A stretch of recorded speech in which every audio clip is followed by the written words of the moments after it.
మొత్తానికి ఒక బాధాకరమైనటువంటి విషయం కాశ్మీర్ లోయలో జరిగినటువంటి ఉగ్రదాడి ఏదైతే ఉందో అది యావత్ ప్రపంచాన్ని కలిసివేసింది.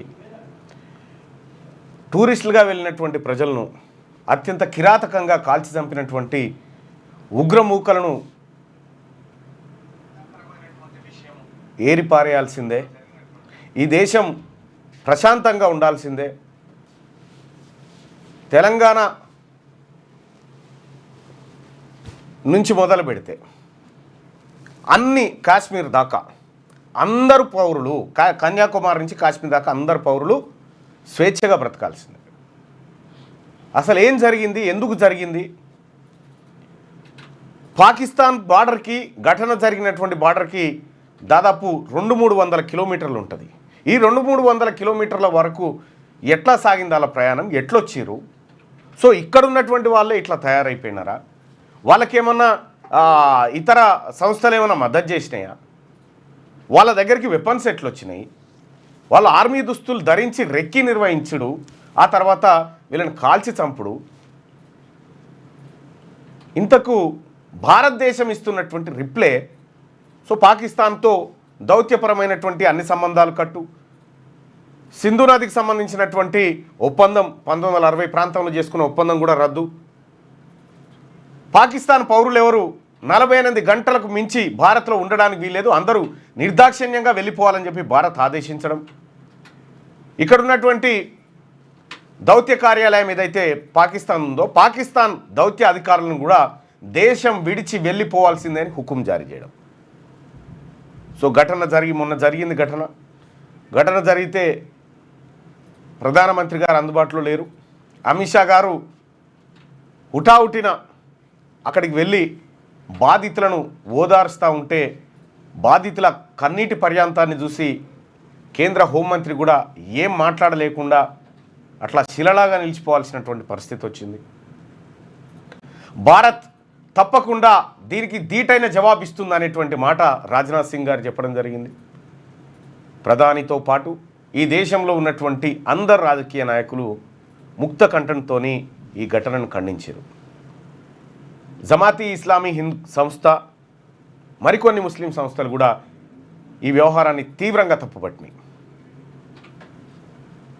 28 మంది నిర్దాక్షిణ్యంగా ప్రాణాలు కోల్పోవడం జరిగింది. మరి దీనికి బాధ్యులు ఎవరు? భారతదేశంలో ఏ మంచి కార్యక్రమం జరిగినా బాధ్యత వహించేది మేమే అంటూ చాలామంది నాయకులు ముందుకొస్తారు.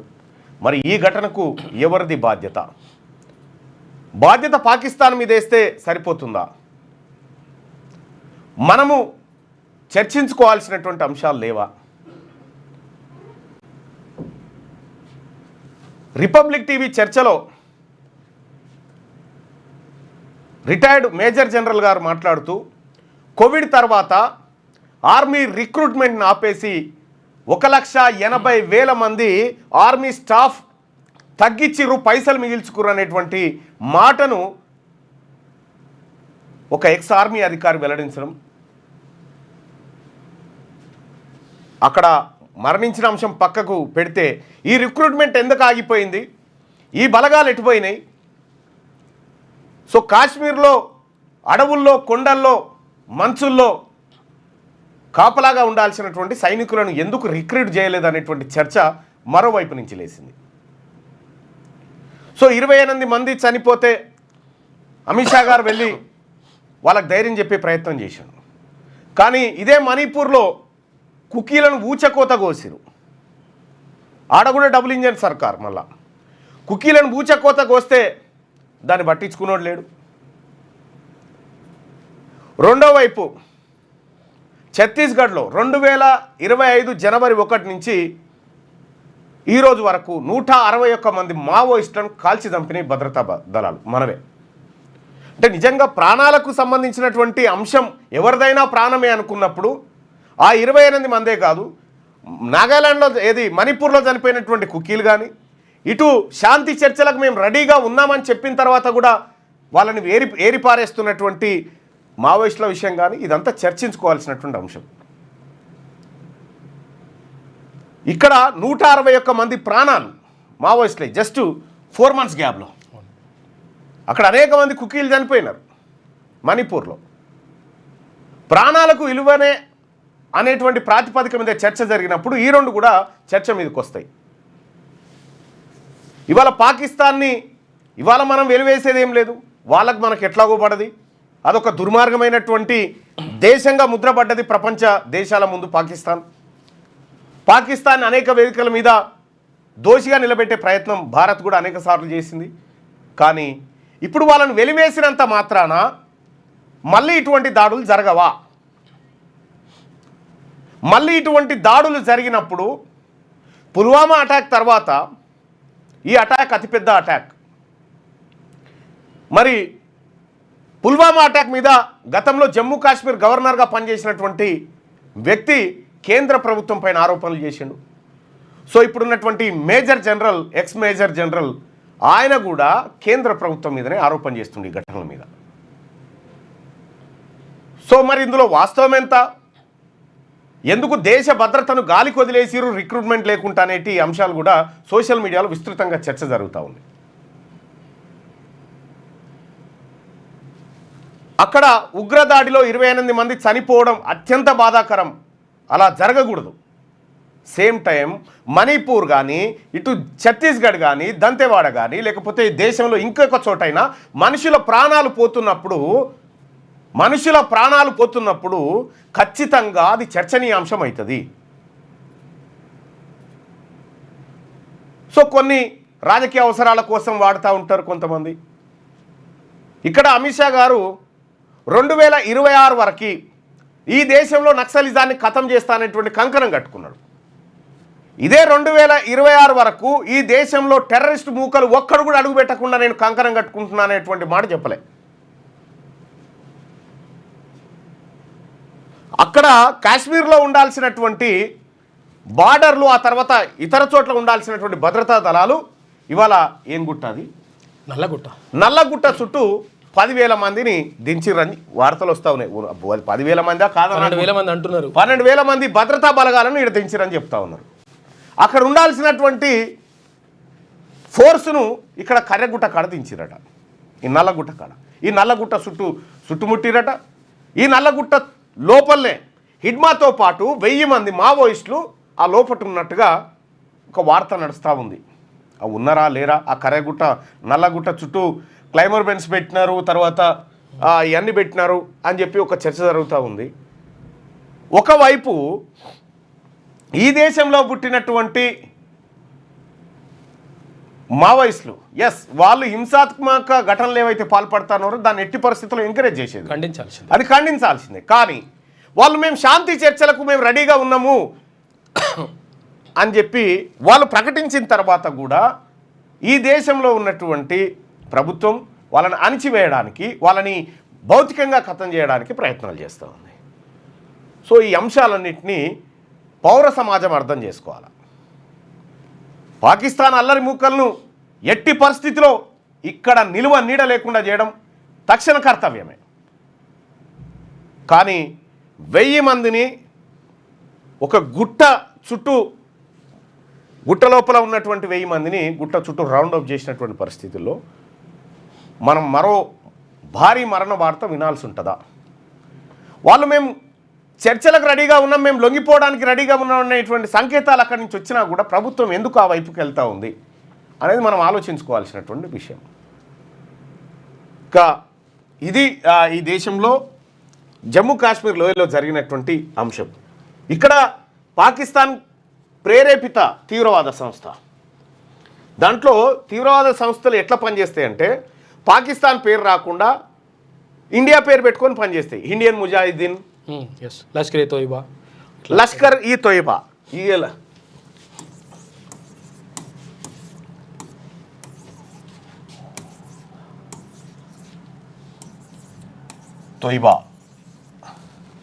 అయితే ఈ లష్కర్ ఏ తోయిబా అనగానే మనకు గుర్తుకొచ్చేది ఉగ్రవాదం అనేది. కానీ దీని అసలు అర్థం పేరు ఏంటంటే నీతిమంతుల సైన్యం. దీని పేరు దీన్ని తెలుగులోకి ట్రాన్స్ఫర్ చేస్తే నీతిమంతుల సైన్యం అట ఇది. ఈ నీతివంతుల సైన్యమేనా ఈ లష్కరే తోయిబా? ఈ లష్కరే తోయిబా ఈ వ్యవస్థలన్నీ కూడా మనకు ముంబై అటాక్స్ కానీ ఆ తర్వాత ఈ దేశంలో అనేకమైనటువంటి విస్ఫోటనాలకు కారణమైనటువంటి నీతిమంతుల సైన్యం అట అది. ఇది నీతిమంతుల సైన్యం. తర్వాత ఏంది అది ఉంటుంది కదా జిహాద్. జిహాద్ అంటే యుద్ధం. ఇంకొకటి ఆర్టికల్ 370 ఎప్పుడైతే మనం కేంద్ర ప్రభుత్వం దీనిపైన గట్టిగా నిర్ణయం తీసుకుందో ఆ తర్వాత ఇదే అంశానికి వ్యతిరేకంగా లష్కరే తోయిబాకు సామంత రాజ్యం ఒకటి తయారైపోయింది. ఇలా వాళ్ళు చేసినటువంటి ఘటనగా చెప్తా ఉన్నారు. సో ఏది చెప్పినా కూడా ఈ దేశంలో లొంగిపోతామన్నోని లొంగిపోనియాల, ఈ దేశాన్ని ఇబ్బంది పెడతా అనేటువంటి ఖచ్చితంగా వాడిని ఉరిదీయాలా, వాడిని న్యాయస్థానంగా నిలబెట్టాలి. మరి నరేంద్ర మోడీ గారు సరే నివాళులు అర్పిద్దాం, జరిగిన ఘటన దురదృష్టకరం, ఇక రేపు జరగదని గ్యారంటీ ఏంది? ఇవాళ అయిపోయింది, రేపు ఎల్లుండి జరగదన్న గ్యారంటీ ఏంది అనేది ఈ సమాజం నుంచి లేస్తున్నటువంటి ఒక ప్రశ్న. ఈ ప్రశ్నకు ప్రభుత్వం సమాధానం చెప్పాల్సినటువంటి అవసరం ఉంటుంది. ఇది అక్కడి కార్యక్రమం. ఇక రెండోది, ఇక మన టాపిక్లోకి వద్దాం. మార్నింగ్ న్యూస్ చూస్తున్నటువంటి మిత్రులారా, ఈ మార్నింగ్ న్యూస్ని లైక్ చేయండి, షేర్ చేయండి. మరొక డాక్యుమెంట్ని ఇప్పుడు బయట పెట్టబోతా ఉన్నాం. దయచేసి దీన్ని లైక్ చేసి షేర్ చేయండి. అత్యంత కీలకమైనటువంటి మరొక డాక్యుమెంట్ని ఈ ప్రజల ముందు ఈ లైవ్లో పెట్టబోతా ఉన్నాం. సో దానికి సంబంధించినటువంటిది ఒకసారి చూద్దాం. సో లక్షల కోట్ల రూపాయల సంపదను మనం సృష్టించుకుంటా ఉన్నాం, చేస్తూ ఉన్నాం కదా. మరి ఇన్ని లక్షల కోట్ల సంపదలో పేదవాళ్ళని పైకి తీసుకురావడం కోసం ఈ దేశంలో ఈ రాష్ట్రంలో జరుగుతున్నటువంటి పథకాలు వ్యవహారాలు పక్కకు పెడితే top billionaires data in Hyderabad 2023 లెక్కల ప్రకారం కేటగిరీ 1 బిలియనీర్స్ విత్ నెట్వర్త్ 10,000 కోట్ల పైన 10,000 కోట్ల పైన ఆదాయం ఉన్నటువంటి వ్యక్తుల వివరాలు. ఇది తెలంగాణకు సంబంధించినటువంటి దాంట్లో. సో ఇక్కడ ఎవరెవరు ఉన్నారు ఏం కథ అనేది ఒకసారి చూస్తే మురళీ దివి ఫ్యామిలీ, దివీస్ ల్యాబొరేటరీసు, ఇతని దగ్గర 64,800 కోట్ల రూపాయల సంపద పోగయ్యింది. ఇతను కమ్మ సామాజిక వర్గానికి సంబంధించినటువంటి వ్యక్తి. ఇండస్ట్రీ వచ్చేసి pharmaceuticals. So PV Krishna Reddy, Megha engineering and infrastructure, ఇతని దగ్గర 54,800 కోట్ల రూపాయల సంపద పోగయ్యింది. ఇతను రెడ్డి సామాజిక వర్గం, కన్స్ట్రక్షన్ అండ్ ఇంజనీరింగ్ ఇతని కంపెనీ. ఆ తర్వాత పిచ్చిరెడ్డి అండ్ ఫ్యామిలీ, వీళ్ళిద్దరు మామాళ్ళు, మెగా ఇంజనీరింగ్ అండ్ ఇన్ఫ్రాస్ట్రక్చర్. ఈయన దగ్గర దాదాపు 22,700 కోట్ల రూపాయలు ఉన్నాయి. ఇతను రెడ్డి సామాజిక వర్గానికి సంబంధించి. ఎస్ సుబ్రహ్మణ్య రెడ్డి, ఇతను అపర్ణ కన్స్ట్రక్షన్స్ అండ్ ఎస్టేట్స్, ఇతని దగ్గర 19,100 కోట్ల రూపాయల సంపద ఇతని దగ్గర ఉంది. ఇతను రెడ్డి సామాజిక వర్గానికి సంబంధించినటువంటి వ్యక్తి. ఇతను రియల్ ఎస్టేట్ వ్యాపారం చేస్తాడు. ఇక అలాగే M Satyanarayana Reddy and family, MSN laboratories, ఇతని దగ్గర 15,100 కోట్ల రూపాయలు ఇతని దగ్గర సంపద పోగైంది. ఇతను రెడ్డి సామాజిక వర్గానికి సంబంధించినటువంటి వ్యక్తి, ఫార్మాస్యూటికల్స్కి సంబంధించినటువంటి బిజినెస్ చేస్తాడు. ఇక అలాగే Rameshwar Rao and family, my home ఇండస్ట్రీస్కి సంబంధించినటువంటి జూపల్లి రామేశ్వరరావు అండ్ ఫ్యామిలీ, వీళ్ళ దగ్గర 15,100 కోట్ల రూపాయల సంపద పోగైందన్నట్టుగా చెప్తా ఉన్నారు. వీళ్ళు వెలమ సామాజిక వర్గం, సిమెంట్ ప్రోడక్ట్స్కి సంబంధించినటువంటిది ఇటీవల కాలంలో రియల్ ఎస్టేట్ కూడా చేస్తున్నారు. ఇక Rameshwar Rao Jupally and family, my home industries, ఇవి రెండు వేరు. మళ్ళా 14,400 కోట్ల రూపాయలు ఉంది వీళ్ళ దగ్గరనే. ఇది వెలమ సామాజిక వర్గమే. ఇక వెంకటేశ్వర్లు జాస్తి అండ్ ఫ్యామిలీ, సువెన్ ఫార్మాస్యూటికల్స్, వీళ్ళ దగ్గర 12,400 కోట్ల సంపద పోగుబడి ఉంది. వీళ్ళు కమ్మ సామాజిక వర్గానికి సంబంధించినటువంటి వాళ్ళు. ఆళ్ళ అయోధ్య రామిరెడ్డి రామ్కీ గ్రూపు, ఈయన దగ్గర 11,200 కోట్ల రూపాయల సంపద ఉంది. ఈయన రెడ్డి సామాజిక వర్గం. ఇక GS Raju and family, granules India, 11,000 కోట్ల రూపాయల సంపద వీళ్ళ దగ్గర ఉంది. వీళ్ళు రాజులు. ఇక మహిమా దల్తా అండ్ ఫ్యామిలీ, వీళ్ళు బయాలజికల్ అంటే మీకు ఎరక కదా, ఏది భారత్ బయోటెక్, బయాలజికల్ ఇవి ఉన్నాయి కదా ఫార్మాస్యూటికల్స్, అవి వీళ్ళు రాజులు, వీళ్ళు ఫార్మాస్యూటికల్లో ఉన్నారు. ఇక చిగురుపాటి కృష్ణప్రసాద్, గ్రాన్యూల్స్ ఇండియా, ఈయన దగ్గర 10,400 400 కోట్ల రూపాయల సంపద పోగైంది ఇతను కమ్మ సామాజిక వర్గానికి సంబంధించి. ఇక G Amarender Reddy GAR corporation ఇతని దగ్గర 10,300 కోట్ల సంపద పోగైంది. ఇతను రెడ్డి సామాజిక వర్గం, రియల్ ఎస్టేట్ చేస్తాడు. ఇక నన్నపనేని వీరయ్య చౌదరి ఇతను నాట్కో ఫార్మా, ఇతని దగ్గర 10,300 కోట్ల రూపాయల సంపద యాజ్ పర్ డేటా 2023 డేటా ప్రకారం. ఇతను కమ్మ సామాజిక వర్గం, ఫార్మాసిటికల్ ఇండస్ట్రీ ఇతను నడిపిస్తాడు. అఫీషియల్ లెక్కలే ఇక టాప్ 30 బిలియనీర్స్ లిస్ట్ ఒకసారి చూద్దాం. టాప్ 30 లిస్టు చూస్తే టాప్ 30లో first place Kamma, second Reddy, third Reddy, fourth Reddy, fifth Reddy, sixth Velama, seventh Velama, తర్వాత eighth Kamma, ninth Reddy, 10th Raju, 11 Raju, 12 Kamma, 13 Reddy, 14 Kamma, 15 Brahmin, 16 Kamma, 17 Reddy, 18 Reddy, 19 Reddy, 20 Kamma, 21 ఇది అదర్సు, 22 ఇది కూడా అదర్సు, 23 ఇది కూడా అదర్సు, 24 రెడ్డి, 25 రెడ్డి, 26 రాజూస్, 27 కమ్మ, 28 రాజూస్, 29 రెడ్డి, 30. అదర్స్. సో ఇందులో అదర్స్ 1 2 3 4 నలుగురు అదర్స్. టాప్ 30లో నలుగురు అదర్స్. ఇంకా వాళ్ళ డీటెయిల్స్ కొంత రావాల్సి ఉన్నాయి, అవి రాలేదు. కానీ టాప్ 30లో కూడా టాప్ 30లో ఈ 4 వివరాలు తెలివే. కానీ ఈ 4 పక్కకు పెడితే 26. Top 26 upper క్యాస్టే. ఇక్కడ టాప్ 10 అప్పర్ క్యాస్టే. 10,000 కోట్ల పైన ఉన్నటువంటి 10,000 కోట్ల పైన సంపద ఉన్నటువంటి వాళ్ళు ఈ హైదరాబాద్లో 14 మంది ఉంటే ఆ 14 మందిలో ఒక్కడు కూడా బీసీ వాడు లేడు. ఈ టాప్ 30లో కూడా ఈ 4 అదర్స్ అని ఉన్నాయి. దీంట్లో ఉన్నారో లేరో తెలియదు, కానీ మొత్తానికైతే టాప్ 30లో కూడా ఈ లెక్కన లేనట్టే. ఇక టాప్ 100 బిలియనీర్స్. టాప్ 100 బిలియనీర్స్ లెక్క ఒకసారి చూద్దాం. కృష్ణారెడ్డి 54,800 కోట్లు రెడ్డి, పిచ్చిరెడ్డి రెడ్డి, సుబ్రహ్మణ్య రెడ్డి రెడ్డి, సత్యనారాయణ రెడ్డి రెడ్డి, అమరేందర్ రెడ్డి రెడ్డి, అయోధ్యరామరెడ్డి రెడ్డి, నిత్యానందరెడ్డి రెడ్డి, శరత్ చంద్రారెడ్డి రెడ్డి, ఏఐజీ హాస్పిటల్స్, స్వాతి ఉదయ్ కుమార్ రెడ్డి రెడ్డి, పద్మనాభరెడ్డి చింత రెడ్డి, వేముల నరసింహారెడ్డి రెడ్డి, ఏవిఆర్ మూర్తి 5,800 కోట్లు ఉన్నాయి ఈయన దగ్గర. మూర్తి రెడ్డి. రాంప్రసాద్ రెడ్డి ఈయన దగ్గర 5,800 కోట్లు. సుబ్రహ్మణ్య రెడ్డి విజయ డయాగ్నోస్టిక్ సెంటర్స్ 6,200 కోట్లు. సునీల్ రెడ్డి దొడ్లా డైరీ 6,800 కోట్లు. Damodar Reddy and family Dodla farms 4,800 కోట్లు. Papi Reddy and family Raghuram cements 4,600 కోట్లు. శ్రీనివాసరెడ్డి 4,400 కోట్లు. చిన్నపల్లి దినేష్ రెడ్డి అండ్ ఫ్యామిలీ 4,100 కోట్లు. కొండా విశ్వేశ్వర రెడ్డి 3,800 కోట్లు. ఏ ప్రతాప్ రెడ్డి బాలాజీ ఎమినిస్ 3,800 కోట్లు. సత్యనారాయణ రెడ్డి 3,800 కోట్లు. మాధవన్ రెడ్డి మెడిప్లస్ హెల్త్ సర్వీసెస్ 3,600 కోట్లు. పివి రమణారెడ్డి కోవలెంట్ ల్యాబొరేటరీస్ 2,900 కోట్లు. రాజశేఖర్ రెడ్డి ఆర్ఆర్కే డిస్టిలరీస్ 2,600 కోట్లు. Vijayender Reddy and family BS limited ఆయన దగ్గర ఒక 2,500 కోట్లు.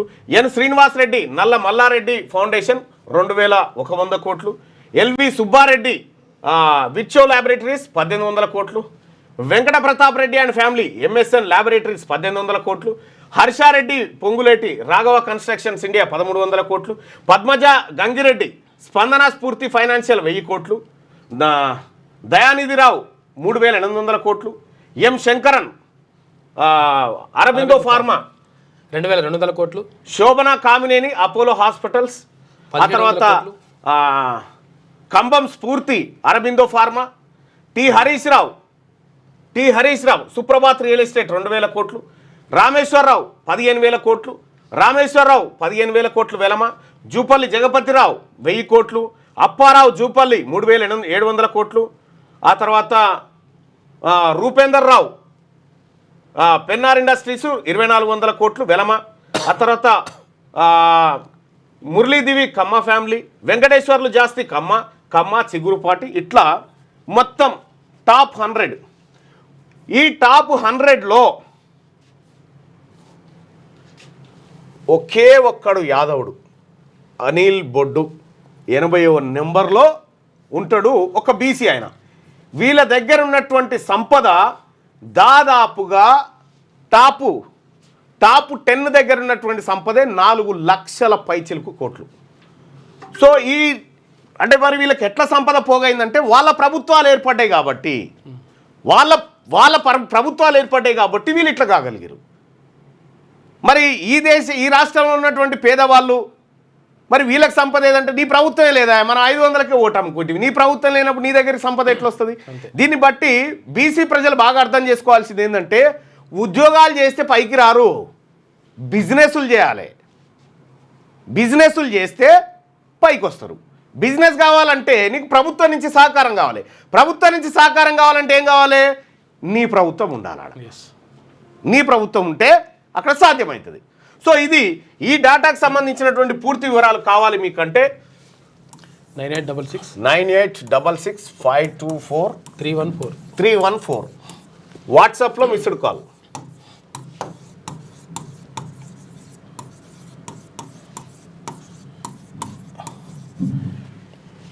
ఈ బిలియనీర్స్కి సంబంధించినటువంటి డాటా మీకు కావాలంటే మీరు కాల్ చేయాల్సినటువంటి నెంబర్ 9866524314.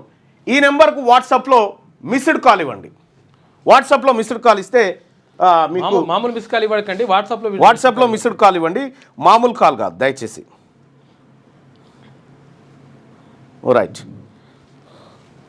వాట్సాప్లో మిస్డ్ కాల్ ఇవ్వండి, మీకు వచ్చేస్తుంది ఆ డాటాకు సంబంధించినటువంటిది. చూడండి, అంటే సంపద ఏ వర్గాల దగ్గర పోగైందో చూడండి. దీనికి కారణం ఒకటే, మనం ఓటు ఎవరికైతే వేస్తున్నామో నిర్ణయాధికారం వాళ్ళ చేతుల్లో పెడతా ఉన్నాం అన్నట్టు. ఆ నిర్ణయాధికారం అనేది బీసీల చేతుల్లో ఉంటే బీసీల బతుకులు ఇట్లా ఉండయి. ఇన్ని వేల కోట్లు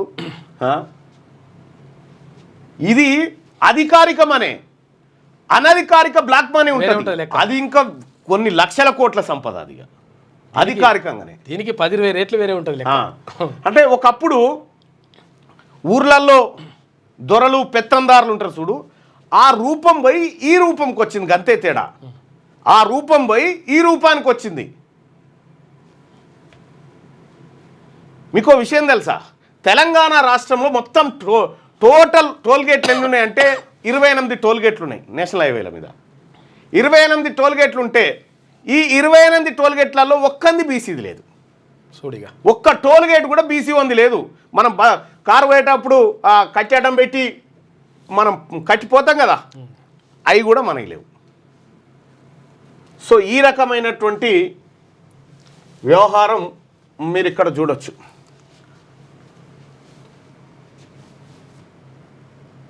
అన్నయ్య కొంచెం గట్టిగా చదవండి, మా అర్ధాకలి చావులు ఇంకెన్నాళ్ళు నమ్మి కాంగ్రెస్కు ఓట్లు వేసినందుక మా కష్టం మీద 200 యూనిట్ల అకాడమీ ఇస్తూ మా ఆర్టిజన్ కంచంలో దేవి గారు మళ్ళీ స్టార్ట్ చేశారు.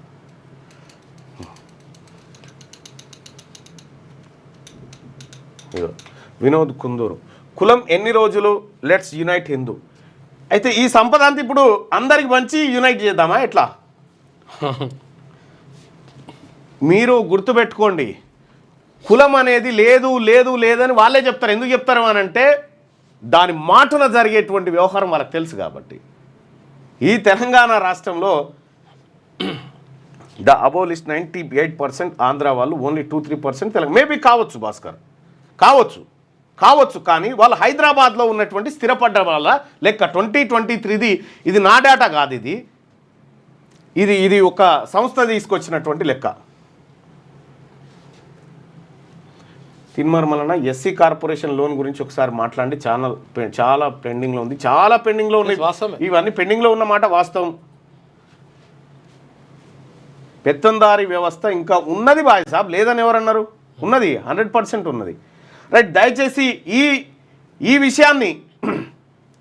విషయాన్ని ఎక్కువ మందికి షేర్ చేయడం కోసం ఈ షేర్ బటన్ని క్లిక్ చేసి మీ గ్రామాలలో ఏర్పాటు చేసిన బీసీ వాట్సాప్ గ్రూపులు క్రియేట్ చేయండి. ఆ వాట్సాప్ గ్రూపులలో ఈ అంశాన్ని షేర్ చేయండి. కనీసం మీ వరకైనా ఈ చర్చ జరగాలి. కులం అంటే బీసీలు ఒకటే కాదు, బీసీలు కులం కాదు. ఫస్ట్ ఆఫ్ ఆల్ బీసీలను బ్యాక్వర్డ్ క్లాసెస్ అంటారు, కులం కాదు దయచేసి, తరగతులు, వెనకబడిన తరగతులు, వెనకబడిన తరగతులు, బ్యాక్వర్డ్ క్లాసెస్ అంటారు దాన్ని సెంట్రల్ గవర్నమెంట్లో అదర్ బ్యాక్వర్డ్ క్లాసెస్ అంటారు, కులం కాదు. ఈ బీసీలంతా ఒకే తరగతి వాళ్ళు, వీళ్ళంతా ఒకటే అని కాన్స్టిట్యూషన్లో చెప్తోంది, సేమ్ క్యాస్ట్, సేమ్ క్లాస్ అని. సో అది మీరు పొరపాటుగా అర్థం చేసుకున్నారేమో. రైట్, ఇక వార్తల్లోకి వెళ్దాం. వార్తల్లోకి వెళ్తే ఇది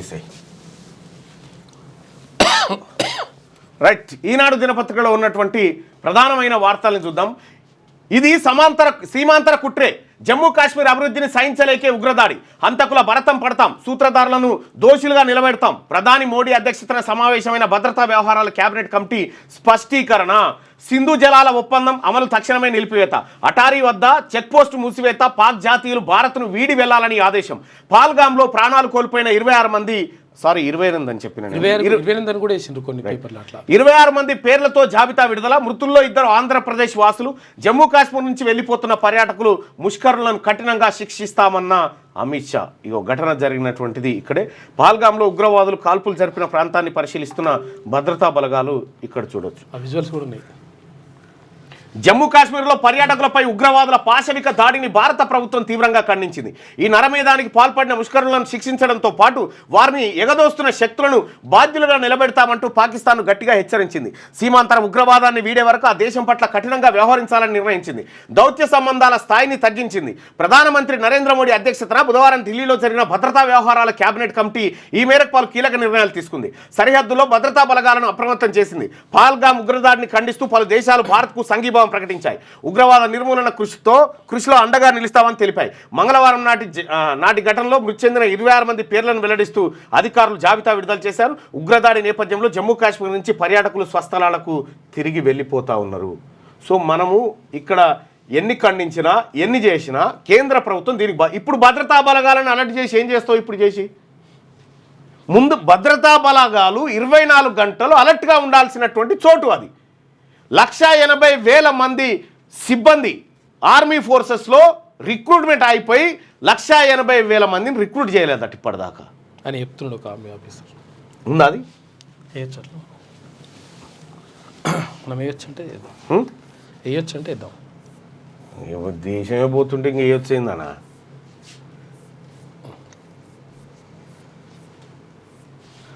ఏదో ఒకటి క్లిక్ చేయన్నా, నీకు ఇక్కడ వస్తుంది. ఇంకా మళ్ళా వీళ్ళంతా పతాకాలు పట్టుకొని ఏం చేసిరన్నట్టు, ఏం సాధించినాం ఇప్పుడు మనం? ఈ 28 మందికి ఏం సమాధానం చెప్తాం మనం? అనేకమైనటువంటి ప్రశ్నలు. భారతీయ జనతా ఇంకా వాట్సాప్లో అక్కడిక్కడ వేట సురువైంది, ఇద్దరిని కథం, ఇవన్నీ ఉత్తాయి. ఈ ఫేక్ వార్తలు బంద్ చేయరు. ఈ ఫేక్ వార్తలు బంద్ చేసి వాస్తవాలు గమనించండి.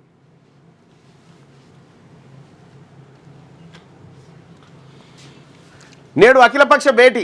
పాల్గామ్ ఉగ్రదాడి ఘటనపై కేంద్ర ప్రభుత్వం గురువారం అఖిలపక్ష భేటీ నిర్వహించనుంది. రక్షణ మంత్రి రాజ్నాథ్ సింగ్ అధ్యక్షత వహించే అవకాశం ఉందని అధికార వర్గాలు తెలిపాయి. కాంగ్రెస్ సహా పలు ప్రతిపక్షాలు డిమాండ్ చేసిన నేపథ్యంలో అఖిలపక్ష సమావేశంపై కేంద్రం నిర్ణయం తీసుకుందట. అఖిలపక్ష సమావేశాన్ని కూడా ఏర్పాటు చేసిరు. ఇక ఉగ్రదాడిని ముక్తకంఠంతో ఖండించిన కాశ్మీరం. ఉగ్రవాదుల ఊహా చిత్రాలు విడుదల. ఈ ఊహా చిత్రాలు ఇట్లుంటే వీళ్ళే నలుగురు అని చెప్పి ఫోటో ఉందా? అలా చూద్దాం. ఇట్లా ఒక్క నిమిషం.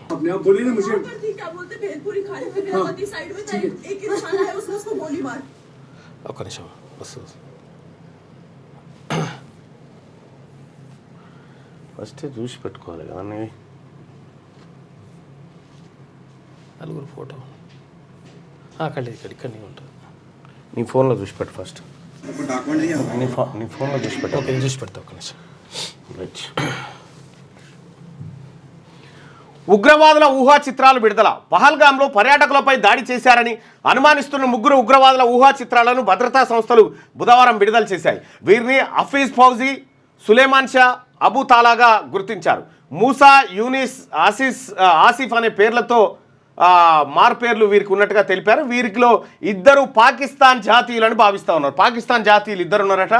సో ఈ 2 పాకిస్తాన్ జాతీయులు ఇక్కడికి ఎట్లా వచ్చిర్రు? 300 కిలోమీటర్లు బార్డర్ దాటుకొని 300 కిలోమీటర్ల లోపల దాకా ఎట్లా రాగలిగిరు వీళ్ళు? ఇది దుర్మార్గం. కొత్త జంటల్ని చిదిమేశారు. భార్యల కళ్ళెదుటే భర్తల కాల్చివేత నిర్దాక్షిణ్యంగా వ్యవహరించిన ముష్కరులు. హనీమూన్ కోసం కాశ్మీర్కు వెళ్లిన కొత్త జంటల జీవితాలను ఉగ్రవాదులు చిదిమేశారు. నిండు నూరేళ్లు కలిసి ఉంటామని చేసుకున్న బాసలు కాళ్ల పారాని ఆరకముందే చెరిగిపోయాయి. పాల్గామ్ ఉగ్రదాడిలో ప్రాణాలు కోల్పోయిన వారిలో ఇటీవలే వివాహమైన 2 యువకులు ఉన్నారు. వారిలో ఒకరు భారత నౌకాదళంలో అధికారి. భర్తను కళ్ల ముందే ఉగ్రవాదులు కాల్చి చంపడంతో ఆ నవవధువు ఆవేదన వర్ణనాతీతం. హర్యానాకు చెందిన లెఫ్టినెంట్ వినయ్ నర్వాల్ 2 ఏళ్ల క్రితమే నేవీలో చేరారు. కేరళలోని కొచ్చిన్లో విధులు నిర్వహిస్తున్న ఆయన ఈ నెల 16న వివాహం చేసుకున్నారు. ఈ నెల 16ని 19న ఘనంగా విందు ఇచ్చారు. హనీమూన్ కోసం ఐరోపా వెళ్లాలని తొలుత వారు భావించినా వీసాలు రాకపోవడంతో కాశ్మీర్కు వెళ్లాలని ప్రణాళికలు మార్చుకున్నారు. కలిచి వేస్తున్న నవవధువు కన్నీటి వీడుకోలు. పెళ్ళై వారం తిరగక ముందుకే తన కళ్ళెదురే 16 తారీఖు పెళ్ళైంది, 19 తారీఖు పెళ్ళై వారం తిరగక ముందుకే తన కళ్ళెదురుగానే ప్రాణాలు కోల్పోయి భర్తను చూసి నవవధువు హతాశురాలైంది. మృతదేహాన్ని బుధవారం ఉదయం ఢిల్లీకి తరలించి సైనిక లాంఛనాలతో అంత్యక్రియలు నిర్వహించారు. సెల్యూట్తో భర్తకు తుది వీడుకోలు పలకడం అందరినీ కలచివేసింది. ఢిల్లీ విమానాశ్రయంలో లెఫ్టినెంట్ వినయ్ నర్వాల్ భౌతిక గాయం వద్ద విలపిస్తున్న ఆయన భార్య. ఇక మతం పేరిట ఉగ్రదాడి సిగ్గుమాల చర్య అని కిషన్ రెడ్డి. ఇక్కడంతా కర్ఫ్యూ వాతావరణం ఉంది. శ్రీనగర్ నుంచి న్యూస్ టుడేతో మాట్లాడిన ఉమ్మడి మెదక్ వాసులు కరీంనగర్ కాశ్మీర్ పర్యటనకు వెళ్ళిన 20 మంది తెలంగాణ పర్యటకులు వెళ్ళిరట. వాళ్ళు అక్కడనే ఉన్నారట. ఇంకా ఉగ్రదాడికి ధీటైన జవాబు ఉంటుంది. జమ్మూ కాశ్మీర్ మాజీ డీజీపీ రాజా ఇప్పుడు ఇచ్చి ఏం లాభం, వాళ్ళు రాకముందుకు చేయాల్సినటువంటి పని. మీరు 10 మందిని చంపురు, మేము కూడా చంపుతాం అన్నట్టుంది కథ. రైట్గా మధ్యతరగతి చేతికి అత్యున్నత సర్వీస్. సివిల్స్ విజేతలైన తెలుగు అభ్యర్థులు అధిక శాతం ఆ కుటుంబాల వారి. లక్ష్య సాధనకు పట్టు వదలకుండా ఏళ్ల తరబడి కృషి చేస్తూ ఉన్నారు. ఒకప్పుడు సివిల్ సర్వీసెస్ సాధించడం అంటే ఉన్నతాధికారుల పిల్లలు, ఆచార్యులు, అధ్యాపకుల బిడ్డలు, వ్యాపార కుటుంబాల నుంచి వచ్చిన వారే పరిమితమనే అభిప్రాయం ఉండేది. ఈ తరం మధ్యతరగతి, దిగువ మధ్యతరగతి కుటుంబాల పిల్లలు ఆ అంచనాల్ని పటాపంచలు చేస్తున్నారు. పట్టు వదలని విక్రమార్కులా కృషి చేసి అత్యున్నత హోదా ఉద్యోగాన్ని అందుకుంటున్నారు.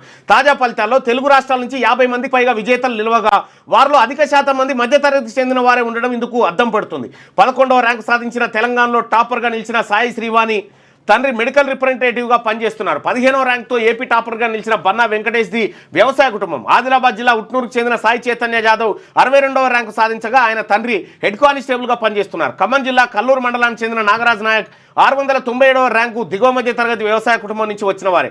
ఆసిఫాబాద్ జిల్లాకు చెందిన రామ్టెకి సుధాకర్ అది కూడా దిగువ మధ్య తరగతి వ్యవసాయ కుటుంబమే. ఏపీలోని సింగరాయకొండ మండలానికి చెందిన ఎం ఉదయకృష్ణారెడ్డి బాల్యంలోనే తల్లిదండ్రులను కోల్పోయారు. కూరగాయలు అమ్ముతూ పెంచి పెద్ద చేసిన నానమ్మ కష్టాన్ని గుర్తు చేసుకుంటూ తొలుత కానిస్టేబుల్గా ఎన్నికైనట. ఆ తర్వాత సివిల్స్ కొట్టింది. ఇప్పుడు ఎందుకంటే ఈ మధ్య తరగతి ప్రజలు ఎప్పుడైతే అత్యున్నత సర్వీసులను అందుకుంటున్నారో ఆ టైంకి ఈడబ్ల్యూఎస్ తీసుకొచ్చారు. ఎందుకంటే ఆ కాంపిటీషన్ పేద వర్గాల నుంచి వస్తున్నటువంటి కాంపిటీషన్ తట్టుకునే పరిస్థితి లేక ఈడబ్ల్యూఎస్ తెచ్చారు. 2 రోజుల వడగాల్పులు సాధారణం కన్నా 2-3 డిగ్రీలు అత్యధిక ఉష్ణోగ్రతలకు అవకాశం ఉందట. 2 రోజులు వడగాల్పులు వచ్చేటువంటి అవకాశం ఉంది. ప్రజలు జాగ్రత్తగా ఉండాలని వాతావరణ శాఖ హెచ్చరిక జారీ చేసింది. ఇక హైదరాబాద్ చేరుకున్న సీఎం 7 రోజుల జపాన్ పర్యటన ముగించుకొని బుధవారం రాత్రి ముఖ్యమంత్రి రేవంత్ రెడ్డి హైదరాబాద్ చేరుకున్నారు. శంషాబాద్ విమానాశ్రయంలో సీఎం రేవంత్ రెడ్డి నేతృత్వంలోని బృందానికి పలువురు ఎంపీలు, ఎమ్మెల్యేలు, ప్రభుత్వ సలహాదారులు, కార్పొరేషన్ చైర్మన్లు, కాంగ్రెస్ నాయకులు, కార్యకర్తలు స్వాగతం పలికారు. నిన్న ముఖ్యమంత్రి రేవంత్ రెడ్డి బృందం, రైజింగ్ బృందం జపాన్ పోయి తిరిగి వచ్చింది. ఇక తుది తీర్పునకు లోబడే డీమ్డ్ యూనివర్సిటీ హోదా ఉత్తర్వుల్లో పేర్కొంటూ యూజీసీకి హైకోర్టు ఆదేశాలు జారీ చేసింది. వచ్చేసినాయి పంపినా ఒక్కొక్క నిమిషం, ఒకటే నిమిషం వస్తుంది. తుది తీర్పునకు లోబడే డీమ్డ్ యూనివర్సిటీ హోదా ఉత్తర్వులో పేర్కొన్నారంటూ యూజీసీకి హైకోర్టు ఆదేశాలు జారీ చేస్తే డీసీసీ అధ్యక్షులను మే 20లోగా ఎన్నుకోవాలి. కాంగ్రెస్ శ్రేణులకు ఏఐసీసీ ఇన్ఛార్జ్ మీనాక్షి నిర్దేశం చేసింది. ఇక ప్రపంచ ప్రగతిశీల ఉద్యమమే లక్ష్యం. హెచ్ఐసిసిలో రేపటి నుంచి 2 రోజుల పాటు కాంగ్రెస్ ఆధ్వర్యంలో భారత్ సమ్మిట్ 2025 100కు పైగా దేశాల ప్రతినిధుల రాక. ప్రారంభ సభకు రాహుల్ గాంధీ, ముగింపు కార్యక్రమానికి ప్రియాంక రాకనట. ఇది అసలు యాక్చువల్గా డీమ్డ్ యూనివర్సిటీ కదా, డీమ్డ్ యూనివర్సిటీస్. దీనికి సంబంధించి ఏంటంటే యూజీసీ డైరెక్టర్ నిర్ణయం తీసుకొని ఏం చేస్తుంది, ఎవరికి పడతానికి ఒక కాలేజ్ ఉంటే ఆ కాలేజీకి డీమ్డ్ యూనివర్సిటీ అని ఇచ్చేస్తుంది. అయితే రాష్ట్ర ప్రభుత్వం ప్రమేయం లేకుండానే ఇచ్చేయడం వల్ల అసలు యాక్చువల్గా ఎవడు పడితే వాడు తెచ్చుకొనేసి వాడు ఇష్టం వచ్చినట్టుగా మార్కులు వేసుకుంటూ ఇష్టం వచ్చినట్టుగా వ్యవహరిస్తున్నారు. ఇది కరెక్ట్ కాదని చెప్పేసి హైకోర్టు చెప్పింది. మేము తుది తీర్పు లేవబడి ఉంటుంది రా బాబు, ఒకవేళ కాదంటే నేను మొత్తం క్యాన్సిల్ అయిపోతాను కూడా చెప్పింది హైకోర్టు. మంచి పని. వచ్చేసిన ఫోటోలు రైట్గా. ఎన్ఐఆర్డి మనుగడ ప్రశ్నార్థకం. గ్రామీణాభివృద్ధి శిక్షణకు జీవనాడిగా గుర్తింపు. కేంద్రం గ్రాంట్స్ నిలిపివేతతో మూసివేత ప్రమాదం.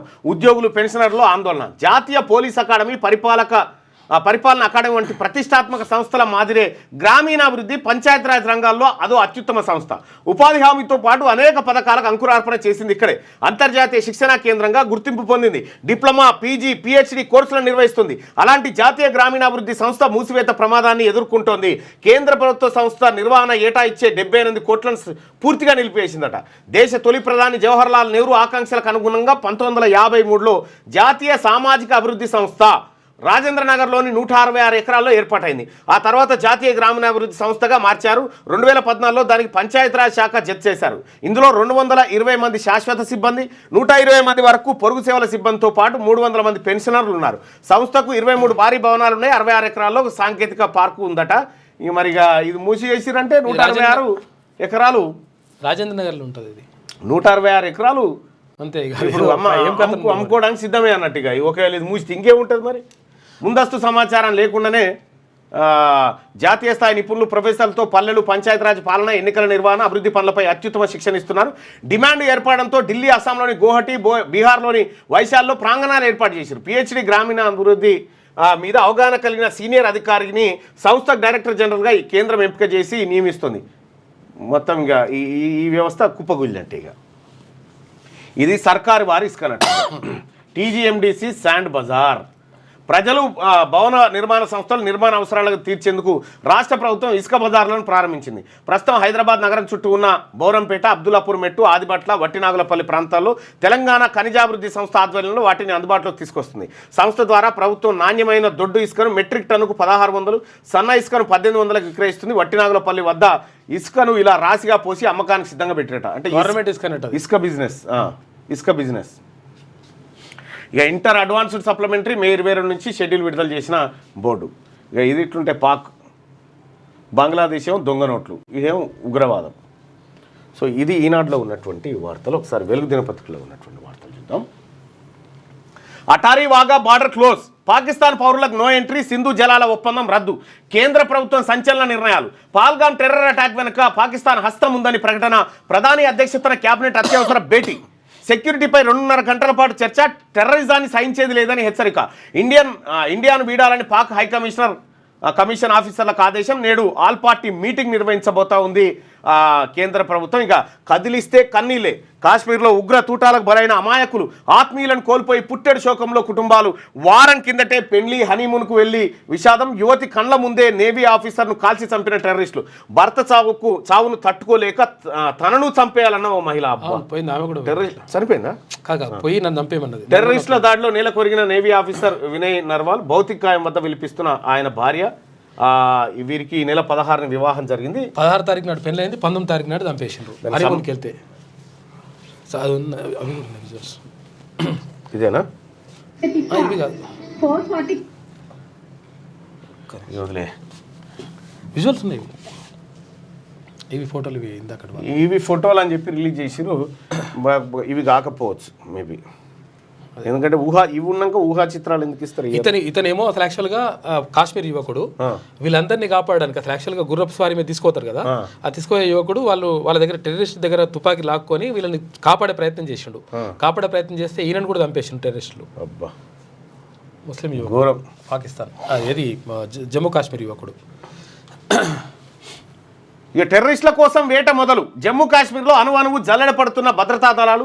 బారాముల్లాలో 2 చొరబాటుదారుల హతం, కుల్గాంలో సెక్యూరిటీ ఫోర్సు టెర్రరిస్టులకు మధ్య కాల్పులు. 28కి చేరిన పహల్గామ్ టెర్రర్ అటాక్ మృతుల సంఖ్య. ఘటనకు కారణమైన ఉగ్రవాదుల ఊహా చిత్రాలు విడుదల, స్పాట్ను పరిశీలించిన కేంద్ర హోంమంత్రి అమిత్ షా. ఊహా చిత్రాలు మాత్రమే, వాట్సాప్లలో వచ్చే ఫోటోలు నమ్మకుర్రి. ఇక టెర్రర్ తుటాకు వాటర్ దెబ్బ, సింధు జల ఒప్పందం రద్దయితే పాకిస్తాన్కు నీటి కటకటే. పంజాబ్, సింధు ప్రావిన్స్లో ఎడారిగా మారే ప్రమాదం. ఆ దేశ జీడిపి, ఆర్థిక వ్యవస్థ పైన తీవ్ర ప్రభావం పడే ఛాన్స్ ఉంటుందంట. శ్రీనగర్లో చిక్కుకున్న మనోలు, టూర్కు వెళ్లిన 81 మంది తెలంగాణ వాసులు, కుటుంబ సభ్యులతో వెళ్లిన కపిల్ చిట్ ఫండ్స్ కంపెనీ మేనేజర్లు, ఏజెంట్లట. టూర్లో భాగంగా పాల్గాం వెళ్లాలని ప్లాను, అంతలోనే అక్కడి ఉగ్రదాడి. ప్రస్తుతం శ్రీనగర్లోని హోటల్లో బస, అక్కడ అంతటా కర్ఫ్యూ ఉందట. అక్కడ కపిల్ చిట్ ఫండ్స్ లో పనిచేసేటువంటి మేనేజర్లు అటు ఉన్నారు. ఏపీ ఏం చేసిందంటే ఒక హెల్ప్ లైన్ పెట్టేసింది. ఏపీ వాళ్ళు ఎవరైనా ఉంటే వాళ్ళకి మేము సహాయం చేస్తామని చెప్తుంది. ఇక హైదరాబాద్ ఎమ్మెల్సీ ఎలక్షన్లో 78.57% పోలింగ్. 112 మందికి గాను ఓటు వేసిన 88 మంది. ఎన్నికకు దూరంగా బీఆర్ఎస్ మొదటి ఓటు వేసిన కేంద్ర మంత్రి కిషన్ రెడ్డి. ఇక హైదరాబాద్ లోకల్ బాడీ ఎమ్మెల్సీ స్థానానికి బుధవారం నిర్వహించిన పోలింగ్ ప్రశాంతంగా ముగిసింది. మొత్తం 112 మంది ఓటర్లకు గాను 88 మంది ఓటు హక్కును వినియోగించుకున్నారు. దీంతో 78.57% పోలింగ్ నమోదైంది. బీఆర్ఎస్ ఎన్నికకు దూరంగా ఉండడంతో కాంగ్రెస్, బీజేపీ, ఎంఐఎం కార్పొరేటర్లు ఎక్స్ అఫిషియో మెంబర్లు ఓటు వేశారు. జీహెచ్ఎంసీ హెడ్ ఆఫీస్లో ఎక్స్ అఫిషియో మెంబర్లు, కార్పొరేటర్ల కోసం వేర్వేరుగా 2 పోలింగ్ బూత్లు ఏర్పాటు చేశారు. ఉదయం 8 గంటలకు పోలింగ్ ప్రారంభం కాగా కేంద్ర మంత్రి కిషన్ రెడ్డి ఉదయం 9:30 ఓటు వేసిండు. బుధవారం జీహెచ్ఎంసీ హెడ్ ఆఫీస్లో ఓటు వేస్తున్న కేంద్ర మంత్రిగా రాష్ట్రానికి సీఎం రేవంత్ రెడ్డి రాక అంటూ ఒక వార్త. ఇక ప్రాణాలు తీస్తున్న వడగాల్పులు, వడదెబ్బతో 3 రోజుల్లో 19 మంది మృతి. ఇది టెర్రర్ అటాక్ అంటే ఎక్కువ ఉంది. ఇది చాలా డేంజర్. నాకు వచ్చింది 10. నీకు కూడా వచ్చిందా వడదెబ్బ?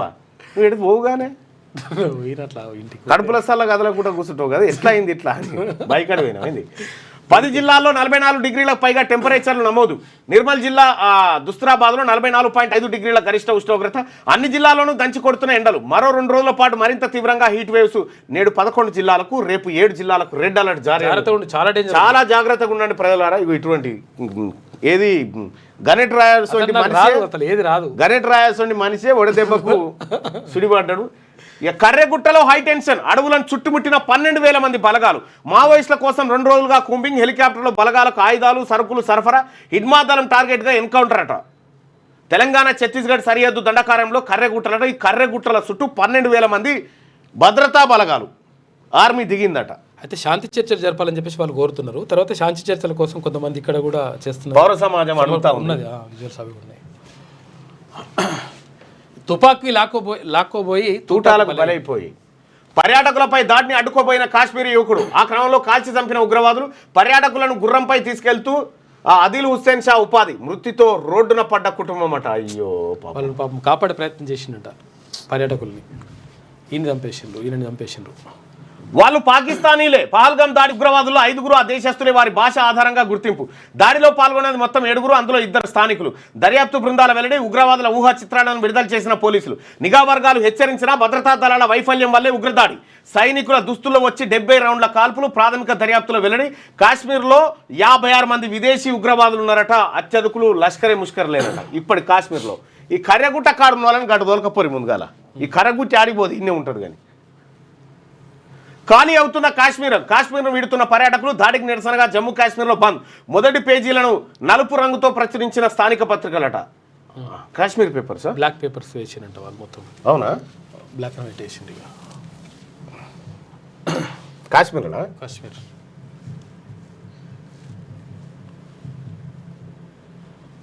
పేపర్స్ టుడే అందామా? గ్రేటర్ కాశ్మీర్.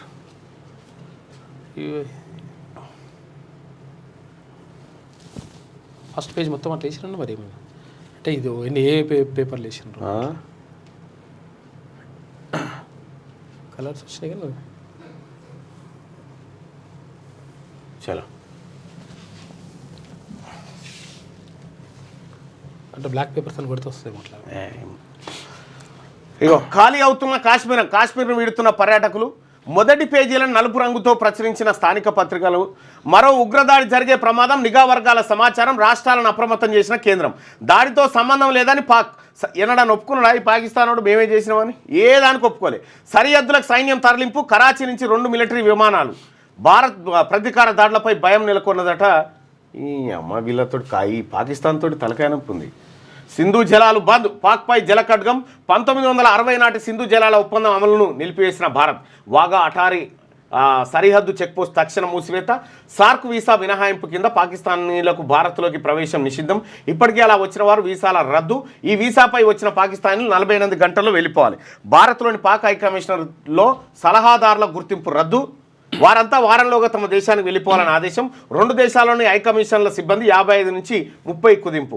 ఉగ్రదాడి నేపథ్యంలో ప్రధాని మోడీ నేతృత్వంలో సిసిఎస్ భేటీ. దాయాది దేశంతో సంబంధాలపై అత్యంత కఠిన నిర్ణయాలు. నేడు అఖిలపక్ష సమావేశం నిర్వహించాలని భేటీలో నిర్ణయం తీసుకున్నారట. పహల్గామ్లో ఘటనా స్థలాన్ని పరిశీలించిన షా. ఇక ఉగ్రదాడి మృతులకు నివాళులు. అనంతనాగ్లో ఆసుపత్రిలో బాధితులకు పరామర్శ. ఉగ్రదాడి బాధితులను వదిలిపెట్టబోమని హెచ్చరిక. త్వరలోనే బదులిస్తాం. త్రివిధ దళాధిపతులతో భేటీ. అనంతరం రక్షణ మంత్రి రాజ్నాథ్ కాశ్మీర్లో 80 మంది తెలంగాణ టూరిస్టులు వెనక్కు రావడానికి యత్నం, ఆంక్షలతో ఇబ్బందులు పడతా ఉన్నారు. ఉగ్రదాడిలో 2 ఏపీ వాసులు కూడా మృతి చెందిరట. కలలు కళ్ళలైపోయినాయి. నిండు నూరేళ్ల జీవితాన్ని సంతోషంగా గడిపేందుకు కోటి ఆశలతో ఒక్కటైన 2 జంటలు ఒకరికొకరు తోడుగా ప్రకృతి అందాలను వీక్షిస్తూ మైమర్చిపోయిన సమయంలో ఉగ్రవాదులు వారిని విడదీశారు. 2 జంటల్లోని నవవరుల తలకు తుపాకీ గురిపెట్టి ప్రాణాలు తీశారు. మృతుల్లో ఒకరు నౌకాదళంలో లెఫ్టినెంట్గా పనిచేస్తున్న వినయ్ నర్వాల్, మరొకరు వ్యాపారవేత్త శుభన్ ద్వివేది. ఇది ఘోరాతి ఘోరం అడ్వర్టైజ్మెంటే. గట్టిగా ఒకసారి శనార్థి తెలంగాణ వార్తల్ని చూద్దాం. ఉక్కిరి బిక్కిరి, ఓవైపు కరెంటు కోత, మరోవైపు బానుడి బగబగలు. 45 డిగ్రీలకు మించి ఉష్ణోగ్రతలు నమోదు. ఉక్కపోత భరించలేక జనం అవస్థలు. జిల్లాలో విపరీతంగా కరెంటు కోతలు. సర్కార్ తీరుపై మండిపడుతున్న ప్రజలు. సో ఇప్పుడు కరెంటు కోతలు ఈ టైంలో చాలా ఇబ్బంది పెడతా ఉన్నాయి. చాలా డేంజర్. అవి చాలా కంప్లైంట్స్ వస్తూ ఉన్నాయి. ఇక అన్నింటా కటి పాక్తో తెగదెంపులు. భారత్లోకి పాక్ పౌరుల నిషేధం. దేశం విడిచి వెళ్లాలని ఆదేశం. రాయబారి కార్యాలయం మూసివేయండి. Attari Wagah checkpost close. సింధు జలాల ఒప్పందం రద్దు. ప్రత్యేక వీసాల నిలిపివేత. పాల్గం దాడి నేపథ్యంలో భారత్ కీలక నిర్ణయం. ప్రధాని అధ్యక్షతన కీలక భేటీ. రాజ్నాథ్, షా, నిర్మలా, జయశంకర్ హాజరై నిన్న నిర్ణయం తీసుకున్నారు ఈ ఘటన పైన. కేంద్ర ప్రభుత్వం పాల్గాం దాడికి బదులిస్తాం. ఉగ్రవాదులకు రాజ్నాథ్ మాస్ వార్నింగ్. పాల్గాం మృతులకు అమిత్ షా నివాళి. ప్రధాని మోడీకి పరిస్థితుల వివరణ. మృతులకు కాశ్మీర్ సర్కార్ 10 లక్షల ఎక్స్గ్రేషియో ప్రకటన. దాడి నేపథ్యంలో పర్యాటకుల ఖాళీ. 3 ఊహా చిత్రాలను విడుదల చేసిన కేంద్రం. టెర్రరిస్టుల కోసం ఆర్మీ జల్లడబడతా ఉందట. రాజ్నాథ్ బయట. ఇక టీపీసీసీ ప్రక్షాళన. గ్రామం నుంచి జిల్లా స్థాయి వరకు కార్యవర్గాల కూర్పు. రాష్ట్ర పరిశీలకులకు 3 దశల్లో టాస్కులు. 25 నుంచి జిల్లా స్థాయి సమావేశాలు నిర్వహించాలి. AICC incharge Meenakshi Natarajan. ఇక పరిశీలకులు బాధ్యతగా పనిచేయాలి. టీపీసీసీ అధ్యక్షుడు మహేష్ కుమార్ గౌడ్ వెల్లడి. ఇక ముగిసిన పోలింగ్. హైదరాబాద్ ఎమ్మెల్సీ ఎన్నికల్లో 78.57% పోలింగ్ నమోదు. ఓటు హక్కు వినియోగించుకున్న 88 మంది. ఓటింగ్కు బీఆర్ఎస్ దూరం. ఈ నెల 25న ఓట్ల లెక్కింపు జరగబోతా ఉంది. ఆడ ఎంఐఎం గెలుస్తుంది. ఆడ చెప్పేది ఏముంది. దేశవ్యాప్తంగా కులగణన చేయాలి. కేంద్ర మంత్రి రామ్దాస్ అథవాలేకు జకన్ సంజయ్ కుమార్ విజ్ఞప్తి. కులగణన కోసం వినతి పత్రం అంచేత బీసీ ఆజాదీ ఫెడరేషన్ తరఫున చేసిన ఉద్యమాల గురించి వివరణ. నేను మొన్న పోయి ఎవరు మన బత్తుల సిద్ధేశ్వర్ 22 రోజుల నుంచి నిరాహార దీక్ష చేసుకొని ఢిల్లీలో ఉంటే ఆయన్ని ఎవడు పట్టించుకున్నాడు లేడు. పోయి నేను, ఆ తర్వాత ఆమ్ ఆద్మీ పార్టీ ఎంపీ సంజయ్ సింగ్ గారు, ఆ తర్వాత ఏఐసిసి ఓబీసీ చైర్మన్గా ఉన్నటువంటి అనిల్ జైన్ గారు, ఆ తర్వాత చౌహాన్ గారు, ఆ తర్వాత బీపీ మండల్ మనవడు బీహార్ మాజీ ముఖ్యమంత్రి అందరం పోయి ఆ దీక్ష విరమింపజేసి ఆయనను పట్టుకొచ్చినాం. సో ఇట్లా దేశవ్యాప్తంగా కులగణన జరగాలనేటువంటి డిమాండు ఢిల్లీలో ఈ తెలంగాణ బిడ్డ దీక్ష కూర్చోవడం జరిగింది. దాన్ని అనవసరంగా ఆయన మూత్రం పోస్తే బ్లడ్ వస్తుందనేటువంటి వార్త నాకు తెలిసిన వెంటనే నేను హుటాహుటిన పోయి చేయడం జరిగింది. ఇక మా సభ సర్కార్కు వ్యతిరేకం కాదు. బీఆర్ఎస్ రజతోత్సవ బహిరంగ మా సభ సర్కార్కు వ్యతిరేకం కాదు. మరి ఎవరికి వ్యతిరేకం? ఎవరికి వ్యతిరేకం? మరి అనుకూలం కూడా ఎవరికి లేదు. బీఆర్ఎస్ రజతోత్సవ బహిరంగ సభ అంతే. బీఆర్ఎస్ కేసీఆర్ మాటలు వినాలని జనం ఎదురు చూస్తున్నారు. 1250 ఎకరాల్లో బహిరంగ సభ నిర్వహిస్తున్నాం. ఎవరికి ఏ ఇబ్బంది కలగకుండా సభ జరుగుతుంది. BRS working president KT Rama Rao. కర్రెగుట్టల్లో యుద్ధ వాతావరణం. కర్రెగుట్టలకు భారీగా బలగాలు. కాల్పుల మొత్తంతో దద్దరిల్లుతున్న అడవులు. హిడ్మా సహా పలువురు కీలక నేతల్ని కర్రెగుట్టల్లోనే ఉన్నారంట. రైట్గా మావోయిస్టులు పోలీసుల మధ్య జరుగుతున్న యుద్ధం చివరి అంకానికి చేరుకున్నట్లే కనిపిస్తుంది. దండకారణ్యంలో మావోయిస్టుల కోసం జల్లెడబడుతున్న బలగాల తాకిడిని తట్టుకోలేక ఆ పార్టీకి సంబంధించిన కీలక నాయకులు ములుగు జిల్లాలోని కర్రెగుట్టలను తమ సేఫ్ జోన్గా ఎంచుకున్నారు. దీంతో కర్రెగుట్టలను టార్గెట్గా చేసుకొని భద్రతా బలగాలు గుట్టలను చుట్టుముట్టడం ఆందోళనకరంగా మారింది. తెలంగాణ ఛత్తీస్గఢ్ సరిహద్దులో కర్రెగుట్టలు విస్తరించున్నాయి. ఇక్కడే మావోయిస్టు కేంద్ర సభ్యుడు హిడ్మాతో పాటు ముఖ్య నేతలు తలదాచుకున్నట్టు భద్రతా బలగాలు అంచనా వేస్తున్నాయి. ఈ నేపథ్యంలోనే వారిని మట్టు పెట్టేందుకు అటు ఛత్తీస్గఢ్ నుంచి ఇటు తెలంగాణ వైపు నుంచి కర్రెగుట్టలకు బుధవారం కేంద్ర బలగాలు పెద్ద ఎత్తున చేరుకున్నాయి. కేంద్ర బలగాలు కాశ్మీర్లో ఉండాల్సిన బలగాలు ఈడికి చేరుకునేట. మంగళవారం ఉదయం నుంచి ఏమైనా విజువల్స్ ఉన్నాయా? ఉన్నాయి. అంటే ఇప్పుడు ఉన్నాయి, డైరెక్ట్ ఉన్నాయి. వాళ్ళు పాసిన ఒక లెటర్ సంబంధించి కూడా ఆ లెటర్ మనం పాతది కదా చదివింది. అది కాకుండా ఇవి కూడా ఉన్నాయి. వీళ్ళు ఏంటంటే శాంతి చర్చలకు అంగీకరించాలి. ప్రభుత్వం ఏం కోరుకుంటుందో స్పష్టంగా చెప్పాలి. మావోయిస్టు ఉత్తర పశ్చిమ sub zonal bureau incharge Rupesh.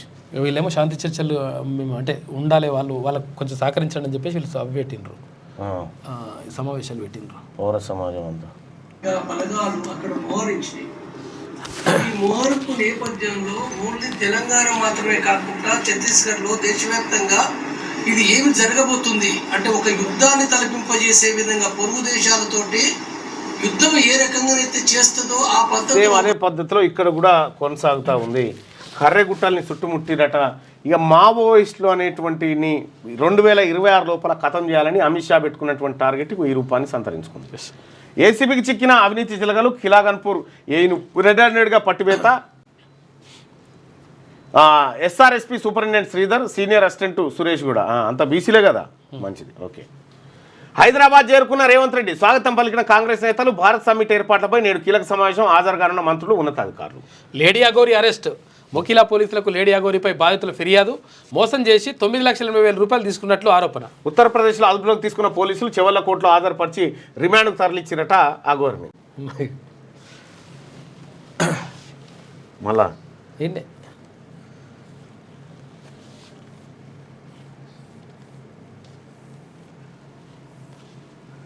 నాకు తెలిసిన కాడికి ఇది అనుకుంటాను.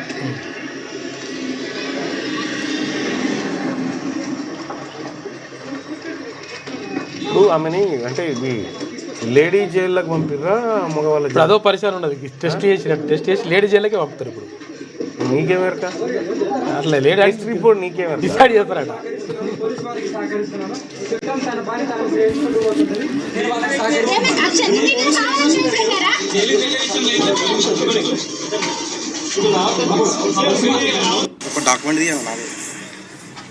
తగ్గేదేలే, జైల్లో కూడా ఇద్దరం కలిసే ఉంటాం. ఫోన్ చేస్తున్నా, విజువల్ తీసుకున్నాను. అసలు ఏంది ఇలా పంచాయతీ?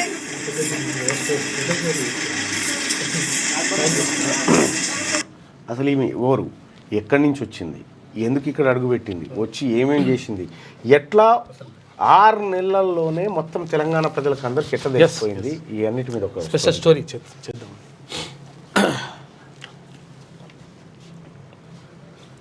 ఇది అఘోరికి సంబంధించినటువంటి వార్త. అయితే ఒకసారి సాక్షి దినపత్రికలో ఉన్నటువంటి వార్తలు చూద్దాం. రైజర్స్ పరాజయాల 6. వీళ్ళేదో ముంబై వాళ్ళు వచ్చి మేము గెలిపిస్తామని, మీతో కాదురా బాబు, మా జట్టును గెలిపించుడు, ఏది హైదరాబాద్ జట్టును మేము గెలిపిస్తామని ముంబై నుంచి మీరే రావాల్సిన పని లేదు. మా రైజర్స్ పరాజయాల 6, సొంతగడ్డపై హైదరాబాద్లో మరో ఓటమి, 7 వికెట్లతో ముంబై గెలుపు. తాయితల పూజలు ఏం పని చేయాలి ఇక, తాయితలు గీతలు అని పోయినాయి. సెన్సెక్స్ మళ్ళీ 80,000 ఒక్క మ్యాచ్కే పనికొస్తాయి. అంతేనా? సెన్సెక్స్ మళ్ళీ 80,000 పైకి. ఐటీ ఆటో షేర్లకు డిమాండ్, 7వ రోజు బుల్ దూకుడట. ఇక నీట్ నిజంగా పరీక్షే. మే 4న జరిగే నీట్ పరీక్షకు ఎన్టీఏ పెట్టిన నిబంధనలు విద్యార్థులకు నిజంగానే పరీక్షగా మారనున్నాయట. మే 22 నుంచి ఇంటర్ సప్లిమెంటరీ పరీక్షలు ఉంటాయి. ఫలితాల్లో డీలా ఎందుకు ఇలా? ఇంటర్ ఫలితాలపై బోర్డు పోస్టుమార్టం మొదలుపెట్టింది. ఫలితాల వెనుకబాటుపై రాష్ట్ర ప్రభుత్వం కూడా వివరాలు కోరింది. ఇక బంగారం డిమాండ్కు ధరాఘాతం. ధర పెరుగుతుంటే తక్కువ అవుతారట కొనేటోళ్ళు. మరి తగ్గరా? 65 దాటితే నో పదవి. గ్రామ బ్లాక్ స్థాయి పదవుల్లో యువతకు ప్రాధాన్యం. కాంగ్రెస్ పార్టీ కీలక నిర్ణయం. పీసీసీ ప్రక్షాళనకు రోడ్ మ్యాప్. రాష్ట్ర కార్యవర్గం నుంచి గ్రామ స్థాయి వరకు మార్పులు. 10 ఏళ్లకు పైగా పార్టీకి సేవ చేసిన వారికే ఛాన్సు. జిల్లాకి 2 చొప్పున పరిశీలకులు. రాష్ట్ర స్థాయి పరిశీలకుల సమావేశంలో నిర్ణయం. సమావేశానికి ఆలస్యంగా వచ్చిన వారిపై వెంటనే వేటేసిరట. తెలంగాణ ప్రదేశ్ కాంగ్రెస్ కమిటీ పూర్తి స్థాయిలో ప్రక్షాళన కాబోతా ఉందట. 65 ఏళ్ళు దాటిన వాళ్ళకు ఇక కమిటీలలో చోట్లేదట. పాపం ఆ గాంధీ భవన్ గోడల్ని పట్టుకొని చాలా మంది ముసలోళ్ళు అయ్యారు. సగం జీవితం గాంధీ భవన్ గోడలనే అయింది. పాక్కు పంచు. దౌత్య సంబంధాల కత్తెర. ఆ దేశ పౌరులకు వీసాలు రద్దు. సింధు ఒప్పందం సస్పెన్షన్. అటారీ సరిహద్దు మూత. దౌత్య సిబ్బంది బహిష్కరణ. ఫస్ట్ కాంగ్రెస్ పార్టీ ఈ 42% రిజర్వేషన్ సంగతి ఏందో తేల్చాలా? ఈ విషయాన్ని పక్కకు పెట్టి మీరు మీ పార్టీ పరంగా ఏమైనా నిర్ణయాలు తీసుకుంటే తీసుకోరి, ఎవరికి అభ్యంతరం. 42% రిజర్వేషన్ ఇవ్వకుండా మీరు నోటిఫికేషన్ లేసినా ఇంకో ఎన్నికలకు పోయినా ఎట్టి పరిస్థితిలో ఊరుకునేది లేదు. ఎట్టి పరిస్థితిలో ఊరుకునేది లేదు. తాడో పేడో బీసీలను తేల్చుకుంటాం. ఇక యాక్చువల్గా క్లియర్గా ఏమంటారు, ప్రభుత్వం చిత్తశుద్ధితో చేస్తే కేంద్ర ప్రభుత్వానికి పంపకుండానే ఉభయ సభల్లో అవసరమే లేదన్న. అది లేకుండానే రాష్ట్ర ప్రభుత్వం నిర్ణయం చేసుకోవచ్చు. ఇగో ఒక్క జీవో కాపితం చేయొచ్చు. కాకపోతే ఏంటంటే శుక్రవారం సాయంత్రం రిలీజ్ చేయాలి, రెండో శనివారం ఉన్నప్పుడు. తర్వాత ఇంకోటి ఏంటంటే నోటిఫికేషన్ ఇవ్వాలి. ఎన్నికల నోటిఫికేషన్ ఆపిన చరిత్ర లేదు ఇప్పటి వరకు. తర్వాత సహేతుకమైనటువంటి కారణాలు చూపిస్తే అది వేరే అంశం ఇవ్వచ్చు. అయితే విషయం ఏంటంటే ఇప్పుడు చాలా కులాలకు సంబంధించి ఇంతవరకు కనీసం వార్డు మెంబర్ కాని కులాలు కూడా ఉన్నాయి. ఆ వార్డు మెంబర్ కాని కులాలను చూయిస్తూ అంటే బైసీలకు సంబంధించి ఇట్లా ఉన్నది కాబట్టి ఎవరికి ఉండాలి చిత్తశుద్ధి, ఎవరికి ఉండాలి? రాష్ట్ర ప్రభుత్వానికి ఉండాలి. రాష్ట్ర ప్రభుత్వ అధినేత రెడ్డి ఆయన ఎందుకు చేస్తాడు ఈ పని? చేయొచ్చు. పాక్కు పంచ్, దౌత్య సంబంధాల కత్తెర, ఆ దేశ పౌరులకు వీసాలు రద్దు, సింధు ఒప్పందం సస్పెన్షన్, అటారీ సరిహద్దు మూసివేత, దౌత్య సిబ్బంది బహిష్కరణ, సిసిఎస్ భేటీలో నిర్ణయాలు, పాల్గం దాడికి ఖండన, మోదీ సారథ్యం లోతుగా చర్చ, ఉగ్రవాదాన్ని పోషిస్తుందంటూ పాకిస్తాన్పై ధ్వజం, దాడికి దీటైన ప్రతీకారం తప్పదని సంకేతాలు ఇచ్చిరిగా ఉగ్రవాదానికి భారత్ తలవంచదని అమిత్ షా అంటే గట్టిగా బదులిస్తామని రాజ్నాథ్. ఆ నవవరుడు నేవీ అధికారి పెళ్లైన 6 రోజులకే 100 ఏళ్లు, ఏమిటి సింధు జలాల ఒప్పందం అని చెప్పి 6వ పేజీలో ఉంటే విహారానికి వెళ్ళి ఉగ్రదాడికి గురై పాల్గాంలో 2 ఏపీ వాసులు మృతి అంటూ ఇందులో కూడా వార్తను చూసుకోవచ్చు. ఇక ఏ పంటలకు బీమా ఇవ్వాలి, పంటల బీమా పథకాన్ని వచ్చే వానాకాలం సీజన్ నుంచి పట్టాలు ఎక్కించాలని ప్రభుత్వం భావిస్తూ ఉందట. ధరణి కష్టాలు తొలగించేందుకే భూభారతి నిర్వహిస్తున్నట్టుగా రెవెన్యూ శాఖ మంత్రి పొంగులేటి శ్రీనివాసరెడ్డి అంటే ఇక ప్రపంచ సాగు భూమిలో 15% కలుషితం అయిపోయిందట. ప్రపంచ సాగు భూమి 15%. ఎంఐఎం గెలుపు లాంఛనమే. స్థానిక ఎమ్మెల్సీ పోలింగ్ ప్రశాంతం, పోలింగ్కు బీఆర్ఎస్ గైర్హాజరు, ఓట్లేసిన కాంగ్రెస్. నామినేషన్ల చివరి రోజు వాళ్ళు ఎంఐఎంకి వేసి ఉంటారు, ఓటు వేసి వస్తున్న అక్బరుద్దీన్, అసదుద్దీన్ సొంతంగానే వాళ్ళకి 49. బీఆర్ఎస్ కాంగ్రెస్ సెక్యులర్ పార్టీల కేంద్ర మంత్రి కిషన్ రెడ్డి. ఇక తాజ్మహల్ అద్భుతం, ఎవరు అమెరికా వైస్ ప్రెసిడెంట్.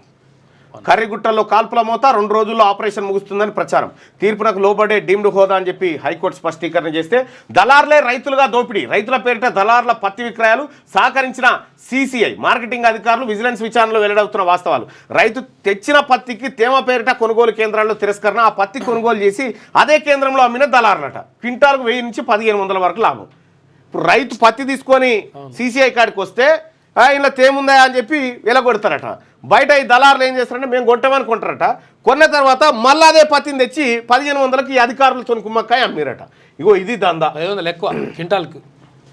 రెస్క్యూ ఏం చేద్దాం?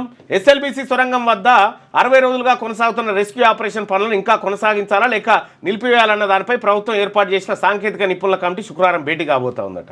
60 రోజుల 6 అట్లే ఉన్నది, 6 శవాలను ఉన్నాయి. చరిత్రలో నిలిచిన రజతోత్సవ సభ. బీఆర్ఎస్ వర్కింగ్ ప్రెసిడెంట్ కేటీఆర్ 2.5 దశాబ్దాలుగా ప్రజలతో పార్టీ మమేకం, బీఆర్ఎస్తో హిమాలయాల స్థాయికి తెలంగాణ కీర్తి, 27న పల్లెల్లో గులాబీ జెండాలు ఎగరవేయాలి, కదం తొక్కుతూ వరంగల్ చేరుకోవాలని పిలుపు, ఎల్కతుర్తిలో రజతోత్సవ సభ ఏర్పాట్లు, పార్కింగ్ స్థలాల పరిశీలన జరిగిందట నిన్న. ఇక నిప్పుల కొలిమి, రాష్ట్రంలో మండిపోతున్న ఎండలు, చాలా చోట్ల 40 డిగ్రీల కంటే ఎక్కువ ఉష్ణోగ్రతలు. నిజామాబాద్ జిల్లాలో 44.5 డిగ్రీల సెల్సియస్, తేమ శాతం పెరగడంతో తీవ్ర ఉక్కపోత జరుగుతూ ఉందట. వడదెబ్బకు ఒక్కరోజే 8 మంది మృతుల్లో వయసు పైబడిన వారే, అది ముసలోళ్ళు ముత్తుకోలు ఎవరైతే. చాలా జాగ్రత్తగా ఉండండి, బయటకు వెళ్ళకండి.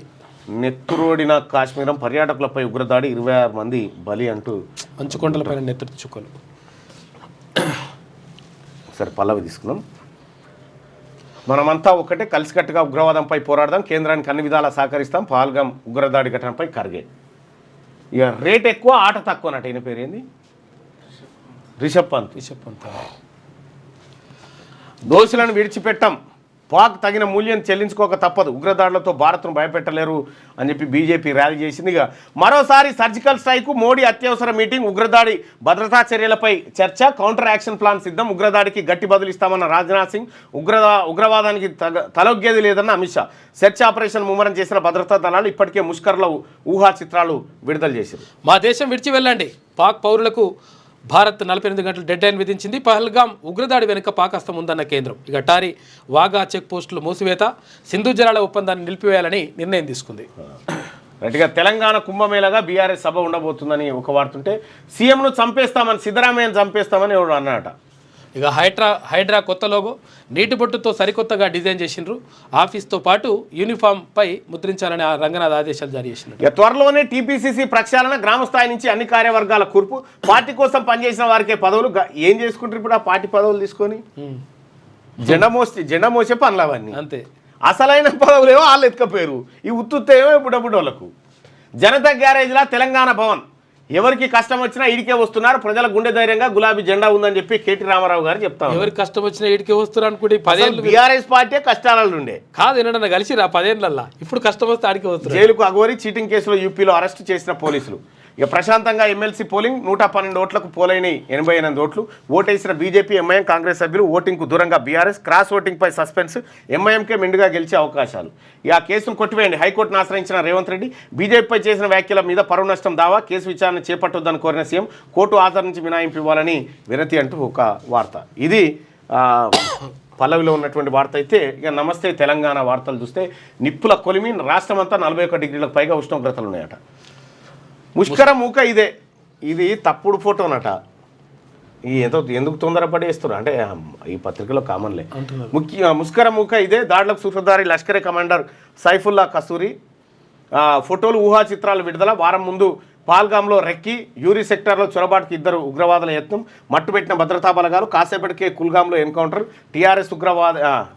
టీఆర్ఎఫ్ ఉగ్రవాదిని చుట్టుముట్టిన జవాన్లు. ఇక టీఆర్ఎస్ లెక్క ఉంది అది. ప్రాణాలను పరంగా పెట్టి పర్యటనలు కాపాడిన ముస్లిం పోనీ రైడర్ ఉగ్రవాదులకు ఎదురు వెళ్లి తుపాకీ లాక్కునే యత్నం. ముష్కరుల కాల్పులో ప్రాణాలు కోల్పోయిన సయ్యద్ అట. గ్రేట్. అసలు పాకిస్తానీలకు దేశంలో ప్రవేశం నిషేధం.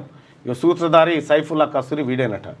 దేశంలోని పాక్ పౌరులు 48 గంటల్లో వెళ్ళిపోవాలని కేంద్ర కేబినెట్ భేటీలో నిర్ణయం తీసుకుంటే ఇక కేసీఆర్ మాటే గుండె ధైర్యం. గులాబీ జెండానే తెలంగాణకు భరోసా. పాల్గాం ఉగ్రదాడి మృతులకు మౌనం పాటించి శ్రద్ధాంజలి ఘటించినటువంటి వార్త బీఆర్ఎస్ పార్టీకి సంబంధించి. ఇక ఫార్మాను చెరబట్టి ఫ్యూచర్ను చూపెట్టి న్యాయస్థానానికి ఇచ్చిన హామీకి చెల్లుచీటి. ఎన్నికల ముందు మాట, కుర్చీ ఎక్కగానే ఇంకో బాట. ఫార్మాసిటీ భూములను దానికే వినియోగిస్తామన్న సర్కార్. హైకోర్టుకి ఇచ్చిన అఫిడవిట్లో రాష్ట్ర ప్రభుత్వం హామీ. ఆ భూముల్లోనే ఫ్యూచర్ సిటీ క్యాబినెట్ ఆమోదం. సాగర్, శ్రీశైలం హైవేల మధ్య 4th సిటీకి మాస్టర్ ప్లాన్. దీని పరిధిలోనే 19,333 ఎకరాల ఫార్మా భూములు. ఫ్యూచర్ సిటీలోనే కంపెనీలకు భూ కేటాయింపు. 17 నెలలుగా 1 ఎకరాన్ని సేకరించని ప్రభుత్వం. కొత్త సిటీలకు, కంపెనీలకు భూమి ఎక్కడి నుంచి తెస్తారు? సాక్షాత్ హైకోర్టుకే రాష్ట్ర సర్కార్ తప్పుడు సమాచారం ఇచ్చిందంటూ ఒక వార్త ఉంటే ఇక ఫ్యూచర్ సిటీ పేరుతో కాంగ్రెస్ మోసం. ఫార్మా భూముల్ని వాడటం చట్ట విరుద్ధం. ఆ భూములతో ప్రభుత్వం రియల్ దందా. ఇక రైతు భూములను గుంజుకోవడం అభివృద్ధి. ఎన్నికల్లో చెప్పింది ఒకటి, నేడు చేస్తున్నది ఒకటి. రేవంత్ రెడ్డి సర్కార్పై జాతీయ సంఘాల ప్రతినిధులు, నిజ నిర్ధారణ కమిటీ సభ్యుల ఫైర్. ఫార్మా రైతులతో మాట్లాడిన పర్యావరణవేత్తలు. ఫెన్సింగ్ వేసిన రైతుల భూముల పరిశీలన. ఇక ఉపాధికి గండి. 6.5 కోట్ల రూపాయల పని దినాలే మంజూరు. 6.5 కోట్ల పని దినాలే, రూపాయలు కాదు. అసలు యాక్చువల్గా 12 కోట్ల చిల్లర. నిరుడు కంటే 1.5 కోట్ల తగ్గింపు. ఉపాధి పని దినాలు పెంచాలని కేంద్రానికి లేఖ రాయనున్న రాష్ట్రానికి 2,700 కోట్ల నిధులు. వేతనాలకు 1,625 కోట్లు. ఎంసీ కింద 1,083 కోట్లు. సీసీ ఉన్నట్టా లేనట్టా? ఒక 10వ తరగతికే గ్రేడింగ్ విధానం రద్దు. 1 నుంచి 9 తరగతులపై స్పష్ట తేదీ అని అడుగుతా ఉన్నారు. ఇక పరిహారానికి పైసలు లేవంటూనే ప్రచారానికి 28 కోట్ల దుబారా. ఎకరానికి 10,000 ఇస్తామన్న ప్రభుత్వం. నెల గడిచిన పైసా ఇవ్వని రేవంత్ సర్కార్.